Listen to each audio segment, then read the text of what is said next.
So look, there's a lot of things that we're going to talk about with you guys today. I guess the premise of this video is going to be called What Happened to After Prison Show, or what's been going on with the After Prison Show. What's been going on with the After Prison Show? What's the current status of After Prison Show? I guess that's a good way to put it, Dave. I know you guys have seen that we haven't been uploading as frequently, and it's not because we haven't wanted to. For the love of God, we've definitely wanted to. But we have been, I don't know if there's an easy way to say this. We've been boots on the ground, man. Oh, I was gonna be like, hey, yo, cheeseburger! We've been boots on the ground, like Dave just said. We have legitimately been in the field, y'all. For the last couple of days, that is exactly what we've been doing, and trying to get a video in when we can. But the problem is we've been in the field, and we're working on two really big projects. I was gonna say we've been recording. Been recording, yeah, we've definitely been recording, and we just want to share with you guys a little bit about what's been going on. And it doesn't have anything to do with cheeseburgers, smoke that. Doesn't have anything to do with anything like that. No. We're working on two big projects, and how big are they, Joe? They're pretty big. They're pretty big. With After Prison Show continuing to grow, continuing to get bigger, we're trying to bring you guys bigger, better content. We still got another project getting ready to happen. Sometime this week or next week. Yeah, just based upon the weather. After Prison Show meets Wicked Tuna. We're going back out on the boat with Shiflet, and this time we're going crabbing, y'all. We're going to do us some crab. My daddy! Look, I'm going to tell you right now, I've known a couple guys that did that for work. Uh-huh. Like, they were watermen, like Shiflet is. And they said, it's hard work. The crabbing is the worst of the worst. Because you're pulling up them damn crab pots. And them things ain't no slouch, y'all. Especially when you're going out there with the intent to bring in 1,000 to 5,000 crabs in a day. I don't know what the limit is, but that's something that's getting ready to happen. That's something that isn't taking place just yet, but it's going to be coming soon. And that just goes along the same lines of us trying to bring you guys bigger, better content. Us going out in the field, trying to help folks, trying to do just a lot of really good work in the community, build resources, do networking. And we're going to share with you guys a little bit of what's been going on behind the scenes in this video. You'll see some scenes of the stuff that we've been doing. And I'm trying to tell y'all, it ain't for a lack of trying that we ain't getting these videos up. It's just these projects, they take time. They really do. We can't just wham, bam, have the video up. And sometimes we think we can do that. You know, we're like, okay, today we're going to go try to rescue a person, and we're going to try to change their life completely, and boom, we'll have that video up by 3 o'clock this afternoon, and it just doesn't, it never works like that. Nah, and this definitely isn't working like that. You know, it's become more of a full-time job. Well, it is a full-time job, dude. No, I'm talking about just that one endeavor. And that's, a good point that you bring up, a full-time job. Legitimately, we just got... It's 1 o'clock in the afternoon as we're filming this, and we just got back from working a full-time job. Ladies and gentlemen, we did a vlog not too long ago, and one of the things that we talked about in that vlog was like going and trying to do like the dirtiest jobs, but these would be jobs that guys could get after prison or guys could get who just need work. And one thing that's going to fall into that category of dirty jobs, maybe not the most glamorous type of work, is definitely going to deal with construction. What we just left from was nasty. That one spot where we were working. Yeah. When that thing jumped on my chest, I don't even know what that was. Oh my God. That was crazy. We definitely, ladies and gentlemen, we definitely just got back from a very, very dirty job. Now, the point of this was to build a resource. That was one of the things. If we run across people who need work, my God, we got a guy right now who needs some help. And me and Dave and Cody, we just went out to this guy's job site and we worked for this guy for the first half of the day. And this is why we're feeling like we just got beat up. We just got out the shower. We jumped in front of the camera because we have to be able to fill you guys in on what's been going on. And I'm still sweating. That's why I got the rag. I just feel so much better than how I was looking after we left the job site because we were both soaking wet. Can I show him my pants? I really want to go grab my pants right now. All right, go grab your pants, Dave. Dave wants to show you his pants, y'all. Oh my God, Dave. Oh, dude. It looks like you had an accident. I did have an accident. Those things are soaked. They stink. Oh my God, they stink. Yeah, Dave, don't touch me with them pants, man. You got them all over me, Dave. Get them away from me, please. It's nasty. I gotta wash my hands. Look at that. That's my butt crotch area sweat. That's straight Junie sweat, what he's showing y'all right there. Boy, you'll find anything on YouTube. What's this video going to be about? Oh, this guy's showing us his sweaty balls. Yo, I swear to God, when I peeled that stuff off of me, it was like... like, I swear, I was just... You should have been in that movie, Police Academy. Police Academy. Yeah, so the shirt was worse. I couldn't eat. I was getting mad. I was in there like trying... You ever try to peel a wet wife beater off? Oh, yeah, you're like... You look like you're trying to escape from a straight You're jacket. like a T-Rex. You're like... Dude, the shirt literally, like, all I could get was, like, up here. And I'm trying to, like, peel it off, and it just would not come off. I was just like... It wouldn't work. So, yeah, we just got back from this job. It's a demolition job. It's an entire renovation job, but you got to do the demolition work first. And we helped this guy demo a bathroom, and we thought... It's a bathroom. I mean, it's not going to be that big of a deal. It was actually a lot more work than that. By the time we got done, we were like, oh, no, we're done, man. We're done. Because it started as a bathroom and a floor, and then we got there, and it was 2 bathrooms and a whole house. Yeah. And I was like...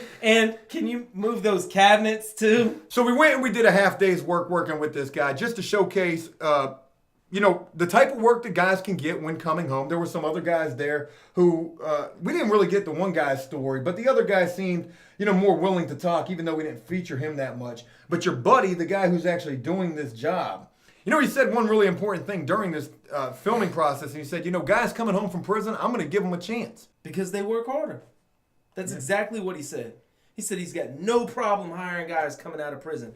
And this guy is renovating 2 houses a month right now. So he's got tons of work. You're going to be seeing this full video, which is basically like After Prison Show meets Bob Vila or This Old House. I wanted to mention something, to all the people out here that watch this show and they do this on a daily basis.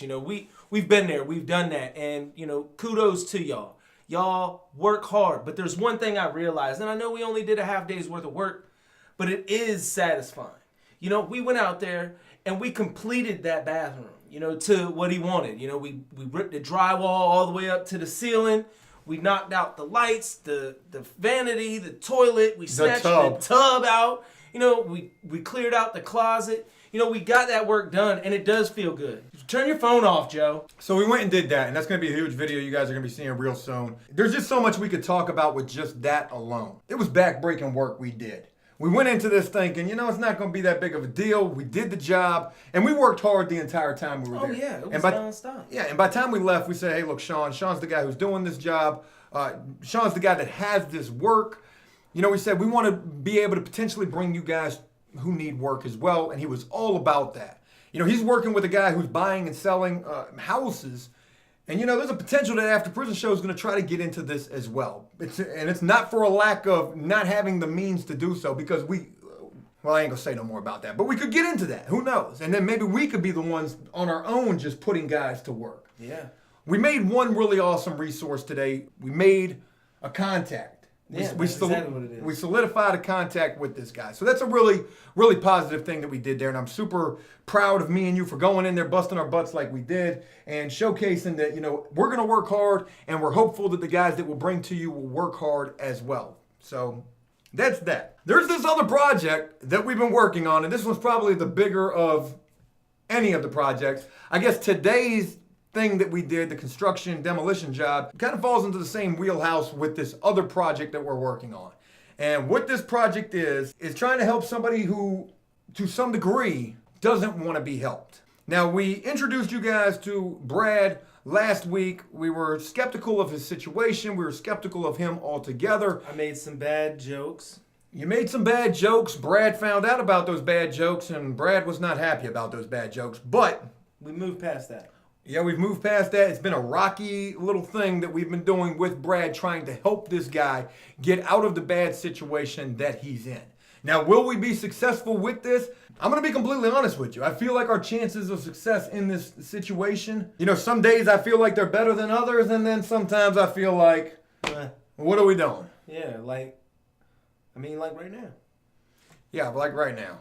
But we're hopeful. We're really hopeful, and that's the most that we can tell you in that regard. We've been filming with Brad. We've been with Brad for like 2 days now. Almost today will be the third day if we go. We took him. We got him the clothes he needed to do his community service because we were trying to make sure that he doesn't violate his probation. He's on probation, yeah, and we were skeptical of addiction with this guy, and he tells us that he's not currently using, and we're trying to give the guy the benefit of the doubt, saying, okay, well, you tell us you haven't used in so long. It's been 4 months since you've used. You don't look like you're using.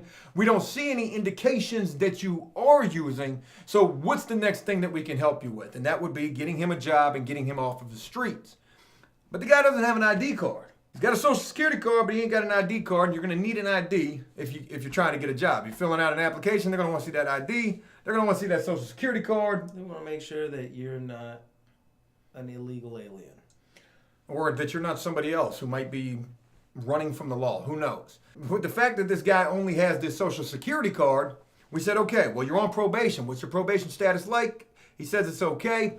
He says he's just kind of worried because, he hasn't been doing community service. So we're like, look, here's the deal. Go do this community service. I'm going to pay you to do what you're supposed to do. This is going to be like me putting you to work. I'm paying you to just do what you're supposed to do. Because we want to help you. We want to help you. We want to put you to work. I told him I was going to put him to work, and I just wasn't able to. But if he's going to do his community service, I'm going to pay him to do that. I know that sounds crazy, like what? We're trying to get him motivated to want to change his life.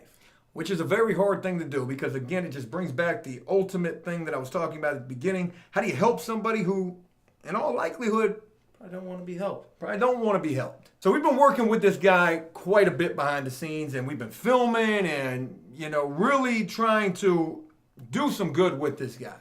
I've always been of the mindset, anytime that we've tried to help somebody in the past and it hasn't worked out, I've always said, well, you know what? You can't help nobody who don't want to help themselves.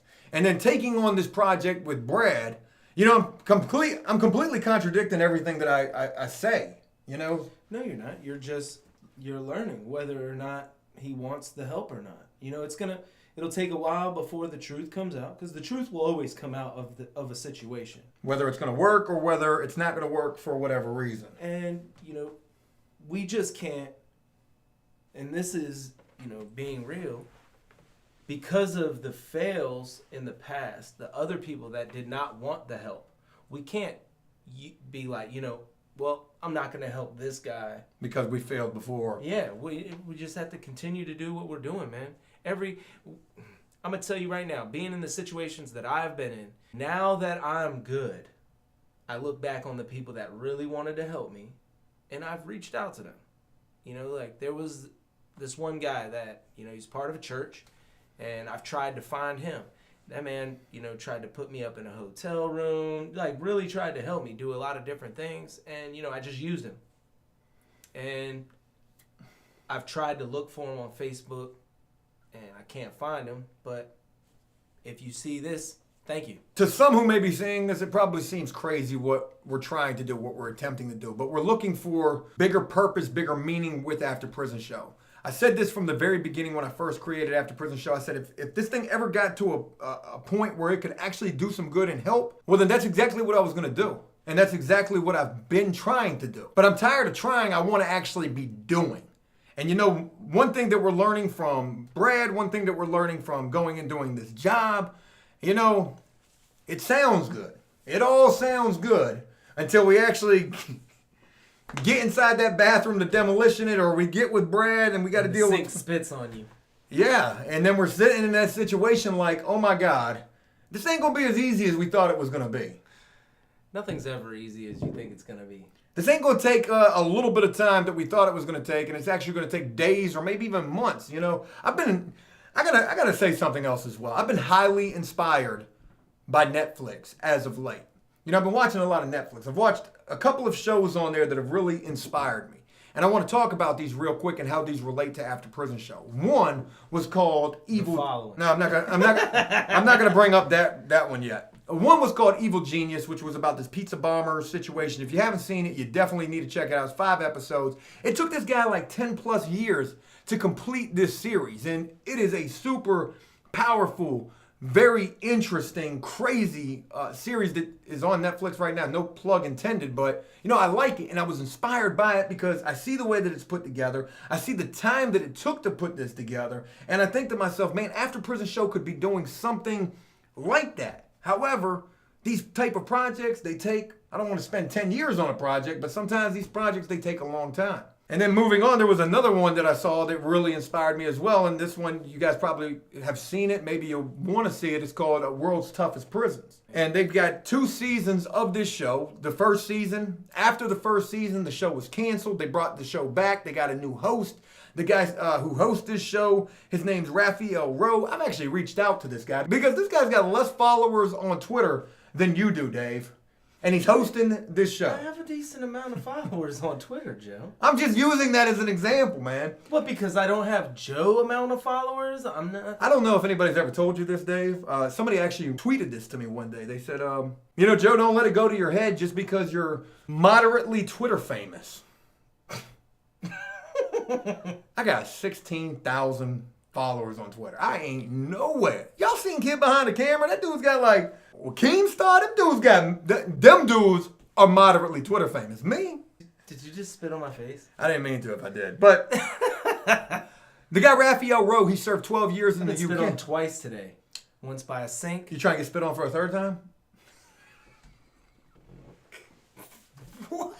The guy Raphael Rowe, who hosts this show, he served 12 years in the UK, in a prison in the UK, or in a bunch of different prisons in the UK, for a crime that he didn't even commit. And now this dude is hosting World's Toughest Prisons. And you know what I said to myself?